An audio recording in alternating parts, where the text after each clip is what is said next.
আরেক দল আছে, কিন্তু এনসিপির কোন নেতা কর্মী এখনো পর্যন্ত সন্দ্বীপের কোন জায়গায় কোন পয়েন্টে চাঁদাবাজি দখলবাজি করতে করে নাই।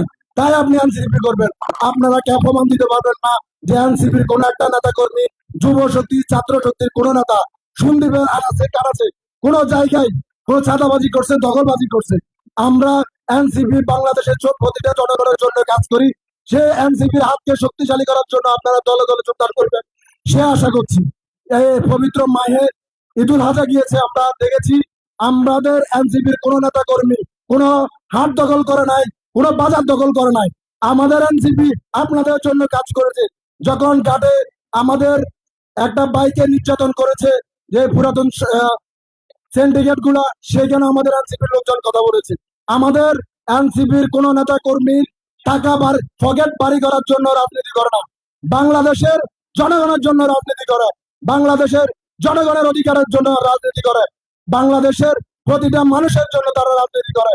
গুরুত্বপূর্ণ বক্তব্য দেওয়ার জন্য অনুরোধ করব জনাব মহির আলম, সাংগঠনিক সম্পাদক, দক্ষিণাঞ্চল জাতীয় ছাত্র শক্তি।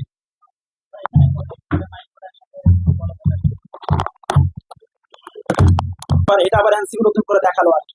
বর্ষার মধ্যেও কিন্তু আমাদের বসন্ত চলছে। আমি আসলে এখানে বক্তব্য একটু কথা বলবো, পাশাপাশি হচ্ছে সন্দ্বীপ নিয়ে আমাদের আসলে পরিকল্পনা কি, সন্দ্বীপকে আমরা আসলে কিভাবে দেখতে চাই অদূর ভবিষ্যতে।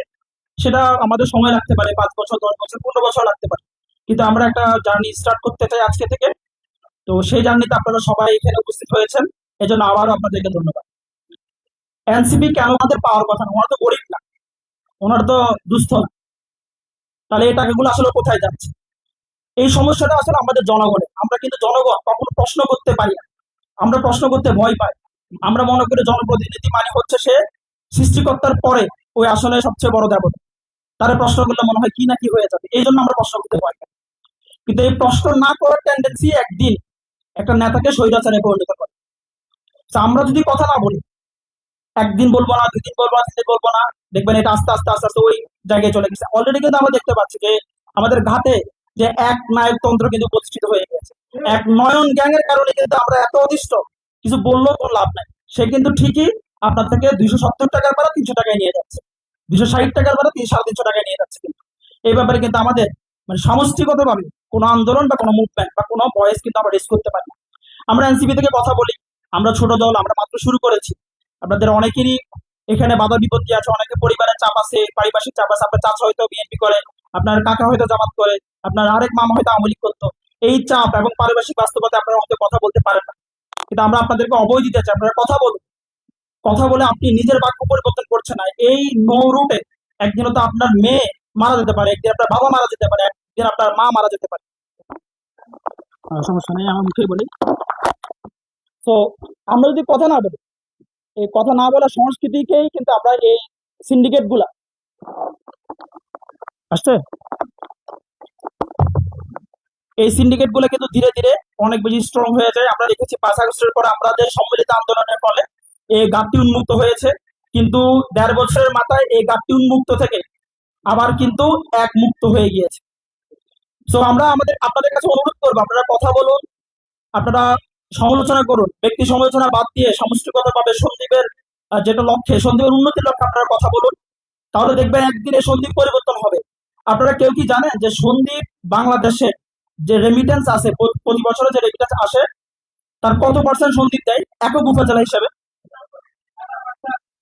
তো 11% টাকার অ্যামাউন্ট হিসাব করে কয়েক বিলিয়ন ডলার। কিন্তু এই টাকাটা কিন্তু আমাদের কাছে কখনোই ইউজ হয় না, কারণ এই টাকাটা ইউজ হবে বা এই টাকাটার কথাটা বলবে, এই বলার মতো মানুষটাই আমাদের সংসদে নাই।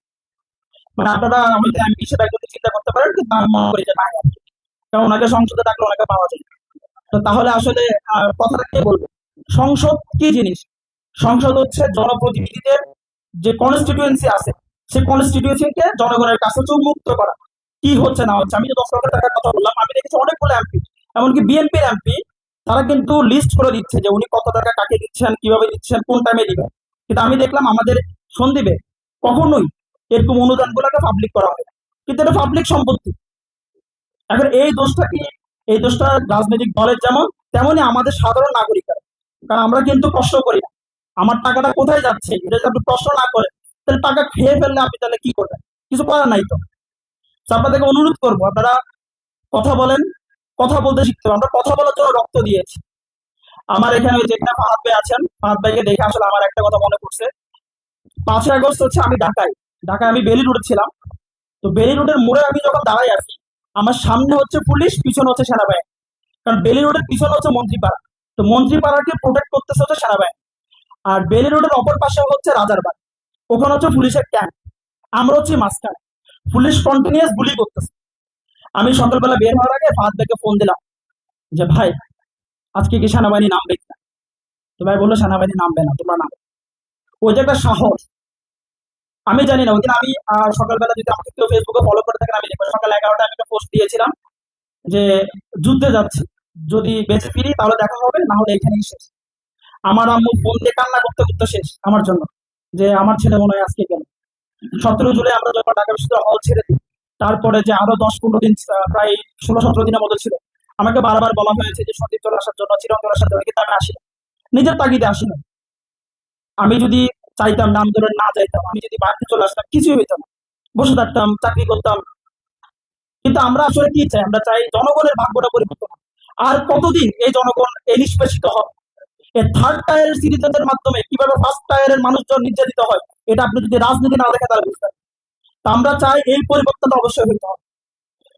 পাশাপাশি সন্দীপ নিয়ে আমাদের কিছু পরিকল্পনা আছে। সন্দীপের ঘাট এটা বড় সমস্যা। এটা নিয়ে আরো অনেকে কথা বলবে, জোবায়ের আছে, অনেক কথা বলবে, সন্দীপ কিভাবে সাধারণত সেটা কথা বলবে। আমি একটা জিনিসে ফোকাস করতে চাই। আপনারা জানেন যে সন্দ্বীপের চারপাশে কিন্তু সমুদ্র, ও দক্ষিণে কিন্তু বঙ্গোপসাগর। সাগর যে কত বড় ব্লেসিং একটা জনপদের জন্য, এটা আমাদের জনপ্রতিনিধিরা কখনো বুঝে না। বে অফ বেঙ্গল যে একটা রাজনীতির বড় অংশ হতে পারে, এটা আমাদের জনপ্রতিনিধি জানেন না, অবশ্য জানার কথা না। এই সমুদ্রকে ইউজ করে, আপনি ব্লু ইকোনমিটাকে ইউজ করে আপনার সন্দ্বীপের মানুষের উন্নয়নটা কোন জায়গায় নিয়ে যেতে পারবেন, এটা বলার বাহিরে।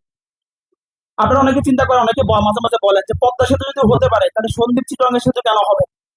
আমি আপনাদেরকে বলি, সন্দ্বীপ চিটগাঙ্গের সেতু কখনোই হবে না। কেন হবে না? সন্দ্বীপ দেশকে কি দিচ্ছে? এক রেমিটেন্স ছাড়া সন্দ্বীপ কিন্তু দেশকে কিছুই দিচ্ছে না। আপনার একটা ধান, আলু, গম সব কিন্তু আপনি বাহির থেকে কিন্তু ইম্পোর্ট করতেছেন। সন্দ্বীপের উৎপাদন ক্ষমতা কিন্তু একদমই নাই, এখন তো আরো কমে যাচ্ছে। মানুষজন বড় লোক হচ্ছে, আবাদি জমি করে আস্তে আস্তে ঘর বাড়ি হয়ে যাচ্ছে। কিন্তু আমাদের তরুণ প্রজন্ম যারা আছেন, আপনাদেরকে আমরা অনুরোধ করবো, কারণ আমার ইচ্ছা আছে যে আমি সন্দ্বীপে একটা খামার দিব বড় করে। এটা আমার লাইফ টাইম ইচ্ছা, বড় করে একটা খামার দিব। তো আপনাদেরকে অনুরোধ করবো, আপনারা এরকম স্মার্ট টেকনোলজি গুলোকে ইউজ করে এই জিনিসগুলোকে সামনে নিয়ে আসেন, সন্দ্বীপকে উন্নত করেন। এই যে সমুদ্রের কথা বলে, এই সমুদ্রকে ইউজ করে আপনি দেখেন ইরানের সাথে যারা যুদ্ধ হচ্ছে, ইরান কোন জায়গায় আটকে দিচ্ছে আমেরিকাকে? এক সাগরেই কিন্তু আটকে দিচ্ছে। ওই পারস্য সাগরেই কিন্তু ইরান যুক্তরাষ্ট্রকে আটকে দিচ্ছে। আমাদের পাশে কিন্তু বঙ্গোপসাগর, এত বড় সাগর, কিন্তু আমরা কখনো এই সাগর নিয়ে চিন্তা করি না। আমরা সাগরকে সবসময় দেখে আসছি আমাদের মৃত্যুর একটা উপত্যকা হিসেবে আমরা সাগরকে দেখে আসছি। কিন্তু সাগরকে ইউজ করে যে জনপদের ভবিষ্যৎ চেঞ্জ করা যায়, এটা নিয়ে আমরা কখনো চিন্তা করি না।